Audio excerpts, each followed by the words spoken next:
I don't know about you, but I feel a little burnt out right now. So I decided to do some soul digging and searching deep within myself to figure out why is this happening and why can't I seemingly not get out of the cycle.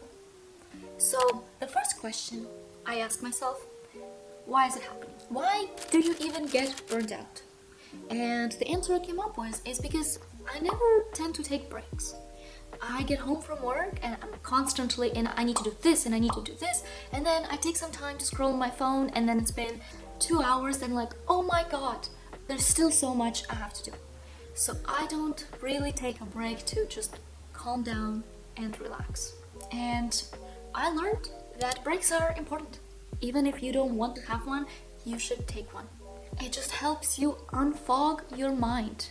Pretty much sharpen your tools, if you could say. I've heard somewhere where taking a break is the same as sitting down and sharpening your axe, because with a dull axe, you won't get much work done. And I'm sure you've heard that too. You should take a break. Go take some time to relax. But what happens when you try to take a break? You might be scrolling on your phone and then a message pops up and you're constantly like, oh no, I still have to do this and this. And even when I'm taking a break, I'm constantly thinking, what else is there to do? When I'm taking a walk, literally from the garage parking lot to my apartment or to work, I'm just thinking, what is there on the to-do list? What do I need to get done when I get home? I'm constantly thinking about the things that still need to get done. I am not relaxing. And I'll be honest, I think that's a major mistake I am making. It reminded me of this concept I learned when I was younger, which is mindfulness. Being right here, right now. Which can be silly to some people because like, yeah, of course I'm right here, right now, but where is your mind? For me, I'm either in the past thinking and dwelling on the mistakes I've made and just wondering why have I done that? Or I'm in the future and thinking, okay, tomorrow I need to do this, tomorrow or the day after I need to figure this out, and I need to go to the store and I need to do this, and I'm constantly somewhere, just not right here. So if I'm relaxing, let's say, and I'm sitting on the couch and looking outside the window, my mind isn't here, somewhere else. But instead, what I should do is sit down and look at something and just be right here and be like, oh, hold up, tomorrow isn't here yet. I can figure those things out tomorrow. So I just need to rest and I need to be right here. I'm not at work, so I shouldn't be thinking about work. I'm not doing that task, so I shouldn't be even thinking about it. And I know you might say, but Yana, I have so much to do. I can't just relax. I can't just not take a break. Just hold on. By taking 5 minutes, 10 minutes, 15 minutes to recalibrate your brain, you'll be able to accomplish so much more. I noticed that every time I go to work after a weekend where I had some fun, I had some time to relax, my energy is restored and I'm able to do things and enjoy them and actually be very efficient with my time. While it comes to the end of the week and I need more breaks and I'm drained and I'm just thinking, how much more is there to do? So if you take anything away from my experience is that you need to be taking a break. And hopefully you can schedule a break where you can get a massage. Massages are very central and you can definitely feel that you're right there by focusing on what is the therapist doing. Or you can go and relax next to a pool and just look at the water. Let your brain rest and not have any thoughts. Or read a book to slow down your thinking, to focus instead of being in your head, focus to be somewhere else. Or another example that I love to do is some crafts. The other day I got with my friend and we decorated some cookies. And it was certainly a lesson not to be a perfectionist because I've never done it and it did not come out pretty. But it was certainly a good time to just get out of my head and be right here. Another thing that I feel like happens a lot when you get burnt out, or the reason why you also get burnt out, is because you do a lot of things or have a lot of things on your plate that you have no control over. For example, at work, you have to be at this meeting, and do so many tasks, and somebody's constantly asking you for help and to do this, and you just don't have control over your time as you would like. With that, I learned one thing. I have to prioritize myself. I have to schedule sometimes in my blog. For example, as soon as I get to work, I usually take a few hours to do what I need to do. That's just me time. I need to finish this project, I need to figure this out, I need to sort this out, I need to organize this, just me.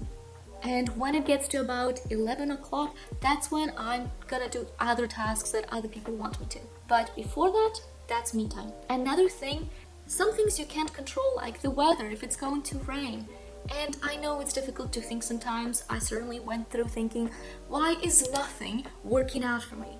I planned this amazing day because I finally have some time off and I just wanted to go here and here, and why is there no sun when I wanted sun on my day? Why is there traffic and it's slowing me down and it's just throwing me out of my flow? Nothing is working for me, and I think that mindset certainly gets me even deeper into the burnout. So another thing I needed to do is focus on the things I can control. I cannot control if there's traffic or not, but I can put on my favorite podcast or music to enjoy that time as well. I can't control if there's sun out or not, if I can go outside, if it's pouring, but I can, instead of going outside, enjoying my time inside and putting some candles and putting on a movie and enjoying my time that way. Because the focus isn't on having a perfect day, the purpose should be enjoying that day. Another thing that helps me regain my control and composure is putting myself first. For example, when I go work out after work, this is me putting myself first. Yes, there is a running to do that I need to do as soon as I get home, but right now I am focusing on my health. I am doing it for me. Also, if you come home from work and family is there and needs things of you, take 15 minutes, take 30 minutes to relax, to enjoy, to decompress. That way you don't have to throw everything at them that has compiled over the whole day. You can just decompress and be the nice version of you, because I know you wouldn't want to be mean to your family and friends either. Another tip that I started doing, and it certainly helped me out, is when I'm having a difficult day, try to save the day. When I had a very stressful day at work, I come home and I say, what will right now really make me feel better? Sometimes it's a treat and I go get an ice cream. Sometimes it's actually cooking and realizing that I can do things slow and at my pace. Sometimes it's working out. Sometimes it's taking a bath and enjoying a bowl, just enjoying my time. But that way, even if you couldn't control the first part of your day at work and things were stressing you out, you can still try to make things better by end of day. And my favorite thing to remember at the end of the day is that there's still tomorrow. Tomorrow is a new day and it's a new opportunity to make my life and my day better. So if I don't finish some things today, I can finish them tomorrow. Or the opposite, if I had to focus on my to-do list today, then perhaps tomorrow will be my relaxing day. Tomorrow is a new day and you don't have to feel like you have to finish everything right now. So with that said, I hope the next thing you're gonna do is take a moment, take a break, and focus on the present moment. Focus on yourself. And if you will, write down in the comments what exactly are you going to do to enjoy the rest of the day. Thank you guys for watching this video. If this video helped at all, please subscribe, it will help me out as well. And I'll see you guys in another video. Bye bye.